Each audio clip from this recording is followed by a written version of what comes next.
Sa akin kasi kahit wala silang panalo, kasi bilog pa rin yung bola. Tsaka may teamwork sila. Sa akin, nag-enjoy lang. Enjoy mo na talaga. Hindi lang yung laro. Oo nga. Mark naman, basta nandiyan si Mark. Medyo maganda yung ano natin. So kumpiyansa kayo Oo, kung meron kumpiyansa, kayong nandiyan isang si Mark malaking... eh. Ayan, sabot-sabot. Ang kiat ko. Ang kiat ko. Ang kiat ko. Ayan, so congratulations. And ayan po, mga kapanay natin, of course, ang best player, defensive player of the game. Ang best player na si Ongkiat ko at saka si Sabusa, ang ating best defensive player of the game. Grabe yung binitawan mong tres. Grabe. Grabe. Talagang inubos mo yung energy natin and congratulations. Talagang, yun ba talaga ang iyong forte? Yun ba talaga ang iyong, talaga bang yan ang ano mo? Pwede lang. O yun ba talaga ang laro mo? May pedyo. Yan talaga. So, shooting, ang ano talaga. Ayan, so congratulations. Awareness lang tayo. Anong masasabi nyo sa game nyo ngayon na talagang, siyempre, kulang kasi sila eh. So, isa sa advantage yun. Pero, in-expect nyo ba na gano'n na magiging mangyayari sa game nyo ngayon?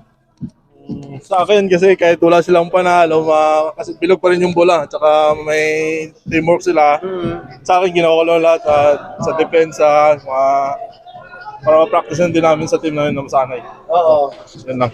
Ikaw naman, anong in-expect mo sa game nyo with the team rest backers? Sa akin, nag-enjoy lang. Enjoy mo na talaga. Hindi lang yung laro. Oo nga. Mark naman, basta nandiyan si Mark. Medyo maganda yung ano natin. So kumpiyansa kayo Oo, kung meron kumpiyansa, kayong isang nandiyan si Mark malaking eh. tanker. Pero kung siguro kumpleto sila, nahihirapan siguro kami. Ilan lang din kami. 7 lang din kasi kami. So kung kumpleto yan, medyo mahirapan kami. Wala kaming pamalit. Nagkataon lang na ilima sila 6. So, Naging advantage para sa inyo. Advantage pa rin. Pero parang ano parang yung galaw nyo kasi parang naging, parang ano lang, cool lang. Parang na, kasi malaking bagay ba yun na kompleto kayo ng ano? Parang, yung team naman kasi no pressure, mahal na matalo, no pressure naman. So, mahirap kasi maglaro ng puro pagkatalo kayo. yung parang inuuna mismo na kailangan manalo. Yun yung naging ano nyo, yun yung naging mantra nyo. Na laruin nyo lang, enjoy nyo lang. Enjoy sa laro. Enjoy lang sa laro. Enjoy lang sa laro. Yun lang talaga naging ano nyo. Yun lang talaga naging usapan ninyo. Ayan, so, sige, masalamat na kayo. Talagang congratulations sa binatawan mong rest at siyempre. Buenas lang, buenas. Grabe. Una sa lahat, shoutout sa wife ko, sa trabaho ngayon, sa Amad, saka sa twin ko, sa bahay.